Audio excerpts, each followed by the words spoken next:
আসসালামু আলাইকুম। আজকে আমরা জানব ইন্ট্রো এবং অন্ত্র এর ব্যবহার। ইন মানে ভেতরে, টু মানে দিকে। ইন্ট্রো মানে ভেতরের দিকে। Jerry jumped into the box. Jerry বক্সের ভিতরে জাম্প দিল। The water going into the drain. পানি ড্রেনের ভিতর দিয়ে যাচ্ছে। We through the West into the drain.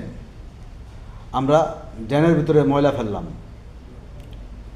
Please get into the bus. দয়া করে বাসের ভেতর পৌঁছো। এখন আমরা জানব অন্টু এর ব্যবহার।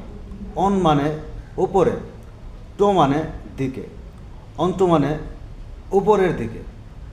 Jerry jump onto the table. Jerry টেবিলের উপর ঝাঁপিয়ে পড়ল। Sabbir jump onto the bed. Sabbir বিছানার উপর ঝাঁপিয়ে পড়ল। Dry leaf falls onto the ground. শুকনো পাতা ভূমির উপর পড়ল। ধন্যবাদ।